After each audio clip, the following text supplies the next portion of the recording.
Welcome to Profit Finder Pro software. The purpose of this video is just to give you a quick look inside the system, both at just what it is at a glance, and then also focus on a few of the reports and the driving analytics behind the creation of the system. So here you have, when you log in, you have your dashboard, and this is set according to whatever allowances or restrictions you're offered within your company. Each person will see the information that pertains to them. So you have your basic CRM features, your open leads and reminders, your goals, your sales, and then a way to work all of your leads and prospects and so on in order to bring them to sale. You also have your scheduling and your calendars here, and if John were to log in, for example, he'd see his schedule like this. If he has a smartphone, tablet, whatever out in the field, he can sync all of this so that he has all of this information at his fingertips as well, and he doesn't have to only access it when he's in the office or at the desk. So that's just a real quick look at the first glance when you peek inside the system. But then you have your typical leads. You take your leads, gather information, and so on, but then different information is derived from that.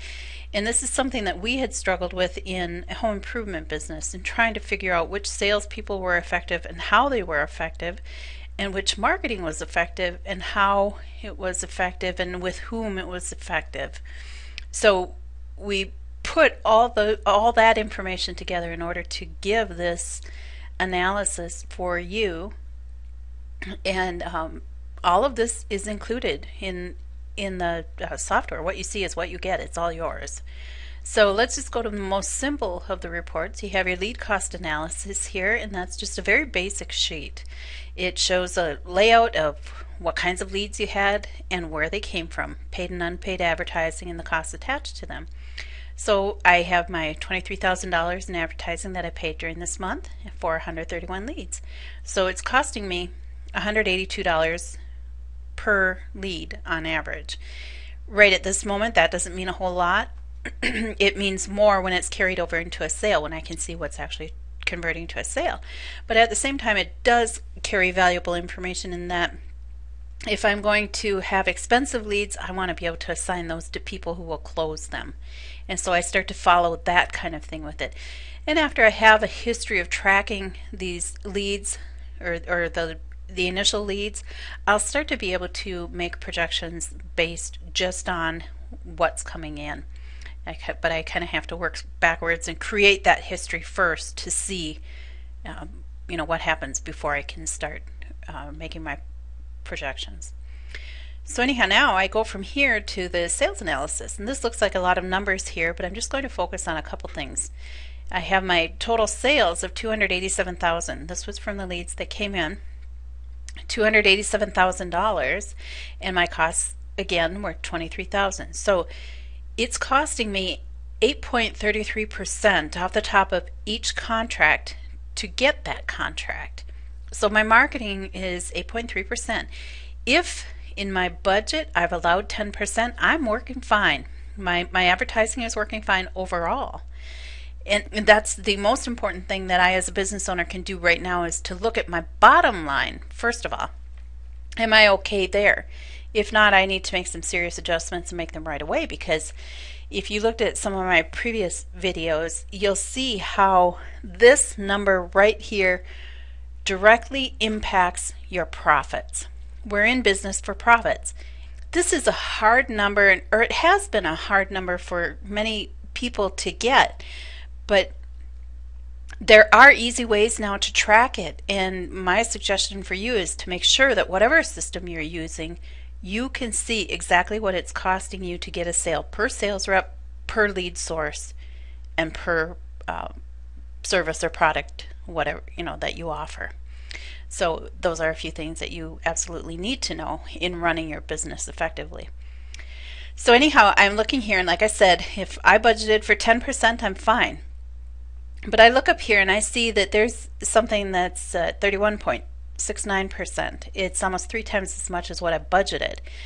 That means here for the dispatch, it's costing me 31% off the top of each of my dispatch sales in order to get that sale. That's not making me money if I've budgeted for 10%. So, and same with here. This, however, does not tell me everything quite yet, because I may have placed that ad only at the end of May and I haven't given it a chance to run its sales cycle yet. Being an administrator of the account, I would know that type of information. And I would follow it. I would follow this until these numbers come down. And if they don't come down, then I need to get rid of that advertising or change it up or do something with it. But right now, this number is not a number that's making me money. On the same token, if I'm starting some new advertising, say on a radio or in a newspaper or something, there are times when you're going to have to put more in up front in order to create a foothold or to create that awareness within that media before people start contacting you and before the sales or the leads start to convert to sales. That's okay as long as you plan for it in your bottom line. So if you see that something is going to cost you more, then just offset that with more sales from less expensive advertising. Your referrals, your previous customers, your self-generated, those types of things. So there are ways to offset it, but the bottom line you need to keep an eye on. This is one number you absolutely have to keep an eye on. And it's really, really hard when those marketers are knocking at your door and saying, well, don't you want sales or what? Or do you have enough sales? Or are you making enough sales already? And you know you have to spend money on marketing, but it's just so frustrating when you don't know exactly what's working and what's not. And this is a good way to figure that out. So now let's say that we've given this dispatch time to run, and we figure that it should have been less by now. So what I'm going to do is I'm going to go now to my closing ratio report, and I'm going to look at all of my salespeople, and I'm going to see, is there anyone who can close it at an acquisition cost of 10% or less? If so, let's assign those leads to him. Give him the leads where he's strong at closing. Give someone else leads where they're strong. You can change those all around, and once you start tracking them, you'll see that certain people are great at selling certain radio stations, certain newspapers, all of your different advertising venues. You'll find their strong points and you'll find their weaknesses, and only through knowing that are you able to adjust your training, your hiring, your firing, your expectations, whatever it is, whether you're hiring and firing salespeople or hiring and firing marketing, different marketing venues. So when you have these numbers, it's much easier to do. So let's go over to the closing ratio report here, and I have three guys, that Brian, Judd, and Lewis, three of my about 11 guys here. And I see that for the dispatch, which we were looking at earlier, each of them had 6 leads. Okay, Brian closed 3 of them. So his closing ratio is 50%, which that's good, but it's not everything. Again, if you listen to my videos before, closing ratio is not everything. Someone may have a low closing ratio but have high sales volume, so you need to take all of that into consideration as well. But here, anyhow, we see it cost us $2,600 to get $16,000 in sales. So the sales acquisition cost for Brian is 15%, almost 16%. It's still high, but it's certainly not as high as the 35%, 34% that we had as a company overall. He's one of our better closers as far as the company is concerned. And take a look at Judd. He closed 1 lead, and he had sales of $7,700. It cost that same $2,600 for him to get $7,700 in contracts for that. So he's at a 34% acquisition cost there. That means 34% off the top of each of his contracts, which he only had 1 here, but 34% of that went to cover the advertising to get that sale. That kind of selling doesn't pay for us. Okay, so whether it's the person or the advertising venue, we need to take a look at that and see, it looks like Brian's a better closer than Judd on those kinds of things. So give him the dispatch leads. Same with Lewis. He's about right in the same court as Judd with that. It cost, again, $2,600 for him to get $7,300 in sales for that. So he's at a 35% acquisition cost there. 35% off the top of his contract went directly to cover the marketing to get that. And my marketing budget does not allow for 35% on the marketing for those jobs. Okay. So now I'm going to look also at their overall acquisition cost. This acquisition cost is huge, huge in affecting profits.